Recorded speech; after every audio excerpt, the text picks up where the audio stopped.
उत्तर भारत के पहाड़ी गांव शीतपुर में कड़ाके की ठंड पड़ रही थी। हर तरफ बर्फ की मोटी परत जमी हुई थी। खेत बंजर हो चुके थे, तालाब जम गए थे और गरीब किसान ठंड से ठिठुर रहे थे। रामलाल भी उन्हीं में से एक था। उसकी सारी फसल बर्बाद हो चुकी थी और घर में अनाज का एक भी दाना नहीं बचा था। उसकी पत्नी गंगा चूल्हे में जलाने के लिए टूटे फूटे लकड़ी के टुकड़े इकट्ठा कर रही थी और उसका बेटा मुन्ना ठंड से कांप रहा था। तो खाना भी खत्म हो गया है। हम मुन्ना को कब तक भूखा रखेंगे? मुझे कुछ करना होगा। मैं राय साहब के पास जाऊंगा। हो सकता है वे हमारी मदद करें। लेकिन रामलाल को नहीं पता था कि राय साहब खुद एक बड़ी साजिश का हिस्सा था। राय साहब गांव के सबसे अमीर आदमी थे।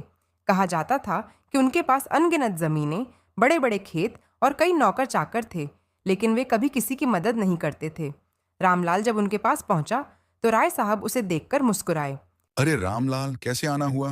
राय साहब, मेरा बेटा भूखा है। घर में खाने को कुछ नहीं है, ठंड से हाल बुरा है।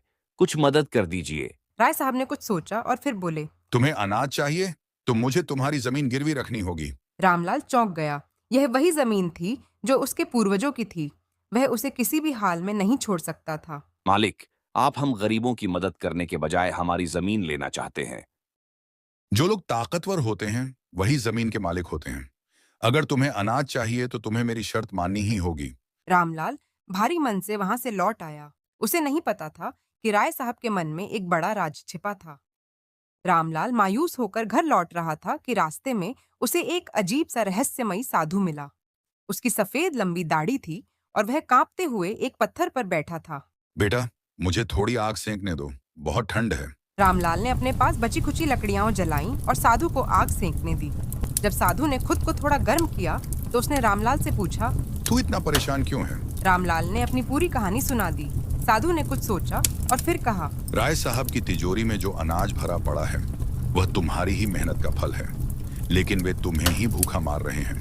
क्या तुम सच में यह अन्याय सहोगे? रामलाल ने चौंककर साधु की तरफ देखा। पर मैं करूं तो क्या करूं? साधु ने उसकी हथेली पर एक चमकती हुई चमत्कारी मणि रख दी। इस मणि को लेकर अपने खेत में जाओ और इसे जमीन में दबा दो, फिर देखना क्या होता है। रामलाल को यकीन नहीं हुआ, लेकिन उसने वैसा ही किया। रामलाल ने साधु के कहे अनुसार मणि को अपने खेत में दबा दिया। अगले ही दिन जब वह सुबह उठा तो उसने देखा कि पूरा खेत हरी भरी फसल से लहलहा रहा था। जो जमीन कल तक बर्फ से जमी हुई थी, वहां आज फसल खड़ी थी। रामलाल हैरान रह गया। गांव के लोग भी दौड़कर वहां आ गए। राम, यह कैसे हुआ? यह भगवान का चमत्कार है। अब गांव वालों को समझ में आ गया कि राय साहब उन्हें जबरदस्ती भूखा मार रहे थे ताकि उनकी जमीन हड़प सकें।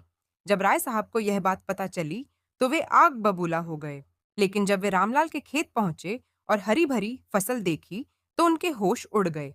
गांव वालों ने राय साहब के खिलाफ आवाज उठाई और राजा के दरबार में शिकायत कर दी। राजा के दरबार से आदेश आया कि राय साहब ने अब तक जितनी भी जमीन गलत तरीके से हथियाई थी, उसे किसानों को वापस किया जाए। अब गांव वालों को उनकी जमीन मिल गई, अनाज मिल गया और उनकी हालत सुधरने लगी।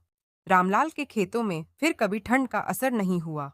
उसके खेत साल भर फसल देते रहे और गांव में कभी कोई भूखा नहीं सोया। बाबा, अब हम सर्दी में नहीं ठिठुरेंगे ना? नहीं बेटे, अब हमें कोई भूखा नहीं मार सकता। साधु फिर कभी उस गांव में नहीं दिखा, लेकिन उसकी दी हुई मणि ने पूरे गांव की तकदीर बदल दी।